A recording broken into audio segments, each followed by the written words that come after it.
Bueno, queremos detenernos un poco en este importante tema. Estamos también con una entrevista donde vamos a profundizar justamente de esto y nos acompaña una vez más en el estudio Canal 24 Horas el doctor broncopulmonar del Hospital Clínico de la Universidad de Chile, Felipe Rivera. ¿Cómo le va, doctor? Muy bien, muchas gracias por la invitación. Claro, un tema que vale la pena darle un poco más de tiempo, más allá de estas cifras o estos números que hablan de porcentaje. ¿Qué tan fumadores somos los chilenos por lo que usted ha podido ver en su carrera broncopulmonar? A ver, es importante señalar que si bien esas cifras son reales, es mucho más dramático lo que ahí aparece. Porque si tomamos cierto grupo etario, por ejemplo, adolescentes, y dentro de ellas las mujeres, vamos a ver que alrededor de un 50% de las mujeres adolescentes fuman y los hombres aproximadamente un 40 y tanto por ciento. ¿Qué quiere decir esto?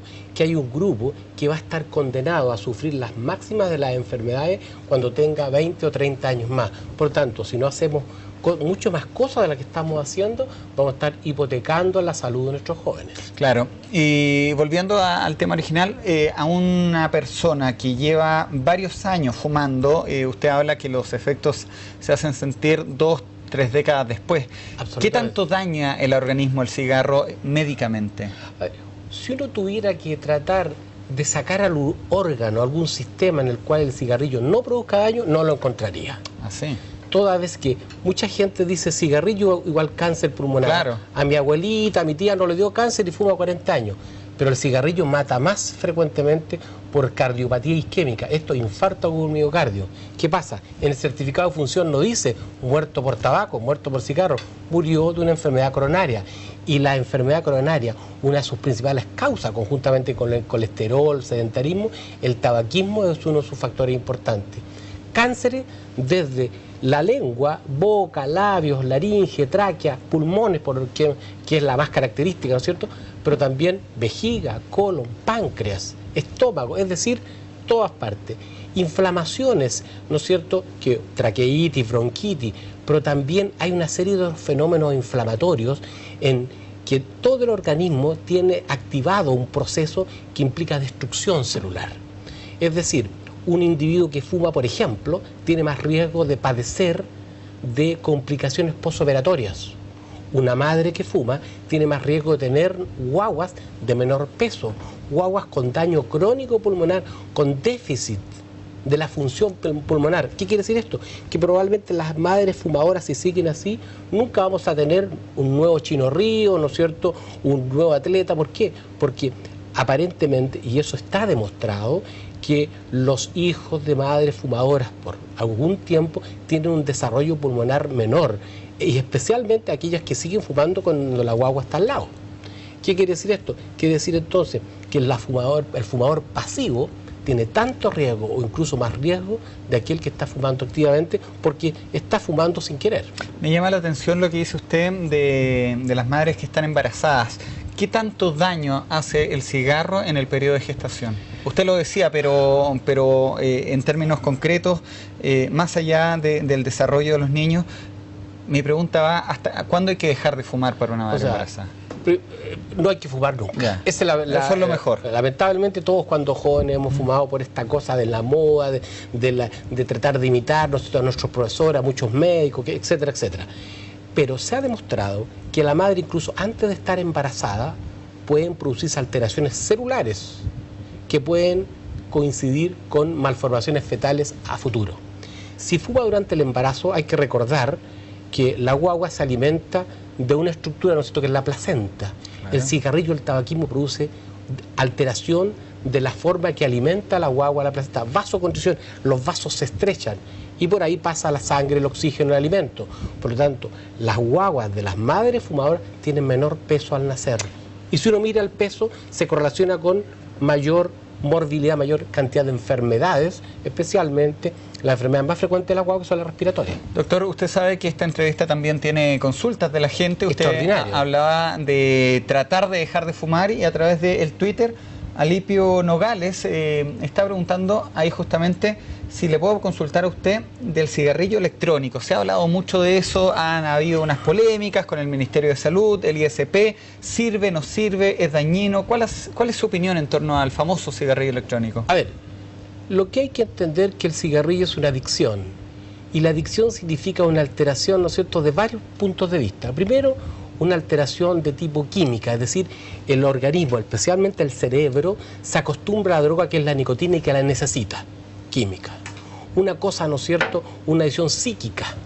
El individuo necesita apoyarse de algo para fumar, y una serie de alteraciones en su manera de plantearse frente a la vida. Por lo tanto, si uno quiere tratar la adicción, debe sacar el tóxico, el cigarrillo. Debe tratar médicamente, ¿no es cierto?, para evitar los fenómenos que se producen por retirada del cigarrillo. Pero también debe tratarse todo aquello que conlleve el recordatorio de la adicción. ¿Cuál es? Llevarse algo a la boca y fumar. El cigarrillo electrónico no lo hace. Y más grave aún, que el cigarrillo electrónico, la gran mayoría de los que se venden, tienen nicotina en su envase. Son cápsulas de nicotina. Y esa es la droga que tiene el cigarrillo. Si bien es cierto, el cigarrillo tiene alquitrán, productos venenosos, tóxicos, ¿no es cierto?, mata ratones, etcétera, la droga que está dentro del cigarrillo, la que más daño hace, porque es la que produce la enfermedad adictiva, es la nicotina. Y los cigarrillos electrónicos producen, ¿no es cierto?, adicción porque tienen nicotina. Por lo tanto, estamos dando una falsa sensación de inocuidad, falsa sensación que no hace nada, transformando a nuestros jóvenes, que van a decir, no, este cigarrillo no me hace daño, ¿no es cierto?, voy a fumar este cigarrillo y va a producirse adicción. Uno más caro, cuando no tengan dinero, ¿cuál van a comprar?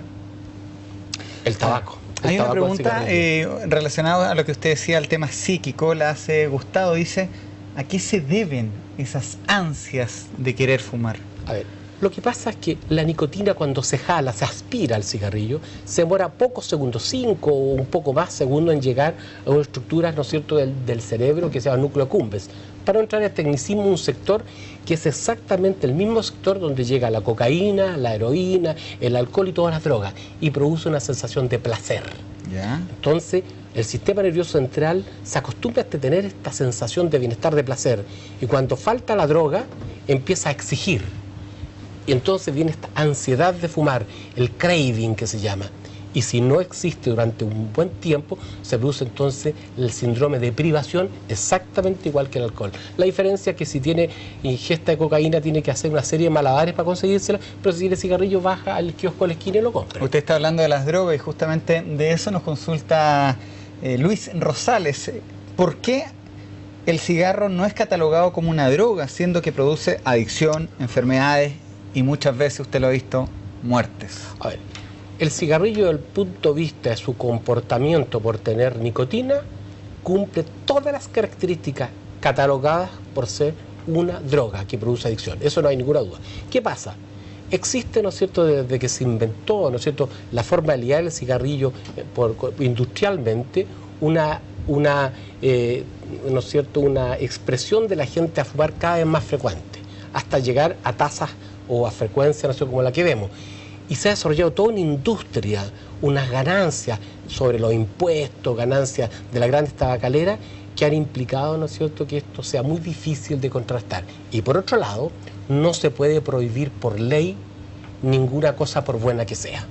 Es decir, yo puedo tener seguridad absoluta que la adicción hace mal, pero yo no puedo prohibir por ley, porque está dentro de la libertad de la persona, el elegir hacerlo. Yo lo que tengo que decir, esto no es correcto, no es adecuado, hace mal y debo hacer algo que no se está haciendo. Hay diferentes... que es ayudar a los que quieren dejar de fumar. Hay diferentes tipos de cigarro. Está el tanto light o el tanto cero. Aquí Gafe en el Twitter pregunta también si es igualmente dañino el puro, por ejemplo. Hay dos preguntas en una. Es que eso es súper importante. Empecemos con los cigarrillos de bajo contenido de alquitrán o nicotina. Es uno de los grandes engaños de las tabacaleras. Yeah. Se ha demostrado con pruebas científicas que el individuo que fuma cigarrillos con bajo contenido de nicotina, con bajo contenido de alquitrán, jala, aspira más profundamente el cigarrillo y más veces en ese cigarrillo que los de alto contenido. ¿Eso qué quiere decir? Que lo que el cerebro busca es una cantidad específica, una cantidad de droga. Por lo tanto, va a fumar más veces hasta arremangarse las uñas tratando de aspirar ese cigarrillo. Por lo tanto, eso es un engaño. Y segundo, no hay pruebas categóricas para analizar los cigarrillos para saber exactamente cuánta nicotina y cuánto tiene tal o cual cigarrillo. Por lo tanto, es un error. el cigarrillo electrónico es un error, el cigarrillo con bajo contenido de alquitrán. ¿Y el puro famoso? Y el puro tiene tabaco, tiene nicotina y tiene una serie de productos tóxicos porque es la combustión del tabaco, cáncer de lengua, cáncer de labio y también produce un gran daño, ¿no es cierto?, porque algo se aspira. ¿Y el mentolado, doctor? A ver, nosotros en general, y eso también hay pruebas al respecto y hay una tremenda discusión, todo producto que conlleve saborizante, que produzca cierto grado de distracción del verdadero gusto del cigarrillo, especialmente para los niños. Recuerde que en Chile el primer cigarrillo, más de un 10% de los niños a los 8 años ya lo han fumado, a los 8 años. Por lo tanto, si yo le agrego chocolate, mentol o cualquier cosa rica que engañe el sabor del tabaco, voy a estar propiciando la llegada de nuevos adictos. Doctor, los tuiteros vieron que estamos respondiendo este envío y empezaron a llegar muchas consultas. Vamos con respuestas un poquito más rapiditas porque son varias las que están ahí en espera. ¿El pulmón de un exfumador se puede regenerar? Lo destruido no se regenera. El pulmón de un fumador lleva el pecado para siempre. Lo que pasa es que el resto del pulmón trata de hacer el trabajo del que está malo. Siempre es bueno dejar de fumar. Marian Astudillo dice, estoy en pleno proceso, dejé de fumar. Ella tiene un cambio rotundo, dice, se siente liberada. ¿Le pasa eso también a sus pacientes? Absolutamente. O sea, a las 24 horas del individuo que deja de fumar siente una mayor capacidad de ejercicio, capacidad respiratoria. Pregunta Leo Carreño, si una madre fuma, ¿puede que el hijo nazca con capacidades distintas? Absolutamente. Lo explicaba usted, lo expliqué, física, claro, al principio. Física, desarrollo pulmonar, los hijos madres fumadoras más sinusitis, más otitis media, etcétera, etcétera. Y a ver, Juan Carlos González, esta está muy interesante. Pregunta para el doctor, él dejó de fumar hace 1 año y medio. Juan Carlos pregunta, ¿qué debe hacer para empezar a recuperar la salud de sus pulmones? Ejercicio. ¿Ya? Actividad física, ¿no es cierto? Y recordar que la adicción es una cosa que queda impregnada en el cerebro para siempre, para el resto de los días de su vida, cuidarse. Al igual que un alcohólico, nunca puede colocar un cigarro en su boca y aspirar, porque empieza con 1 y termina, como dice la canción, con 10, con 100, con 1000. Y Osvaldo Villagrán le pregunta, doctor, ¿cuál sería la terapia que usted recomienda para dejar de fumar a sus pacientes? Lo que nosotros llamamos terapia cognitivo-conductual farmacológica. ¿Y eso en español? Existe en este momento en Chile 2 medicamentos que sirven para dejar de fumar, pero no es comprarlo en la farmacia. Es acompañado por algún profesional, médico, enfermera, terapeuta, ¿no es cierto?, que se dedica a esto. Medicamento, ayuda, las 5A, las 5R, que es apoyo, asistencia, acompañamiento, etcétera. O sea, no es que el paciente vaya, y digo paciente porque soy un enfermo, vaya a la farmacia, debe un medicamento para dejar de fumar. No es así, no sirve. No sirve. ¿Tiene algo que ver con lo que dice Paola? Ella dice eso puede estar relacionado con las pésimas campañas educativas, por no decir nulas, para prevenir en Chile el consumo del tabaco. Nosotros pensamos que además de la ley debe hacerse conciencia a nivel de pediatría. Los pediatras deben ir con el niñito desde chico, enseñarle a no fumar a los padres y para que los niños le aleguen a sus padres cuando fuman. Y segundo, lo más importante, a la ley le falta algo, que es el apoyo económico a la farmacología para dejar de fumar. No podemos acorralar a los fumadores, ¿no es cierto?, prohibiéndolo, segregándolo, ¿no es cierto?, sin ofrecerle una ayuda, porque todos los tratamientos son relativamente caros. Doctor, nosotros nos conocimos hace una semana atrás cuando Santiago estaba cubierto de humo y dimos recomendaciones justamente que fueron muy útiles para las personas en torno a este humo de los incendios. Sobre eso, sí. Soledad pregunta, ¿qué produce más daño? ¿El aire de Santiago ahora contaminado? ¿O en el invierno, para qué decir? ¿O los cigarrillos en general? Es que en general los fumadores, ¿no es cierto?, aspiran una cantidad enorme de tóxicos, mucho más que el habitual smog que hay en Santiago, excepto los periodos de emergencia, ¿no es cierto?, que gracias a Dios son cortos, pero pensemos en un fumador que fuma 10, 15, 20 cigarrillos al día, está viviendo con una nube de emergencia tóxica todo el día. Y la última, doctor, Antonio Parada Soto le pregunta, ¿al fumar se expone uno a tener riesgos de cáncer de manera permanente? El riesgo de cáncer de un fumador recién empieza a estabilizarse, más o menos parecido al que no ha fumado nunca después de los 12 a 15 años. Y la última, ahora sí que la última, la hace la psicóloga Dualde. Ella ve que en su consulta de psicóloga que la nicotina es muchas veces usada como un ansiolítico y que es un síntoma psicológico. ¿Se considera este aspecto? Es que lo que pasa es que los fumadores fuman por varias causas. Hay unos que fuman por alteración del ánimo, etcétera. Pero eso es buscar una droga para solucionar un problema. Es como los alcohólicos, ¿no es cierto?, que para no tiritar se toman un pencazo, como dicen ellos. No es correcto. Doctor, muchas gracias por acompañarnos nuevamente acá en el canal 24 Horas, aterrizando esta información que damos mucho con números, mucho con estadísticas, pero la realidad, usted como doctor broncopulmonar del Hospital Clínico de la Universidad de Chile, es un tema que lo ve a diario. Todos los días, lamentablemente. Lamentablemente. Muchas gracias. Encantado, pues. Hasta luego. Nos vamos a la pausa, volvemos de inmediato.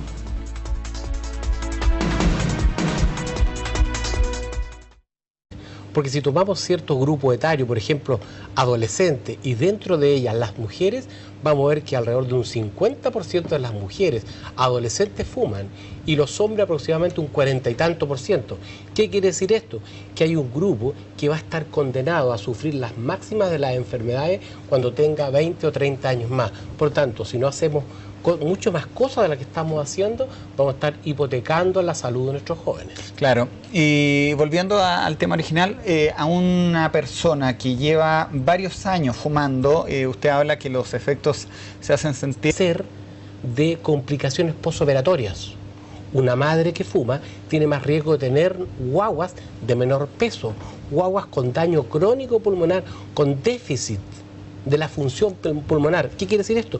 Que probablemente las madres fumadoras, si siguen así, nunca vamos a tener un nuevo Chino Río, ¿no es cierto?, un nuevo atleta. ¿Por qué? Porque aparentemente, y eso está demostrado, que los hijos de madres fumadoras por algún tiempo tienen un desarrollo pulmonar menor, y especialmente aquellas que siguen fumando cuando la guagua está al lado. ¿Qué quiere decir esto?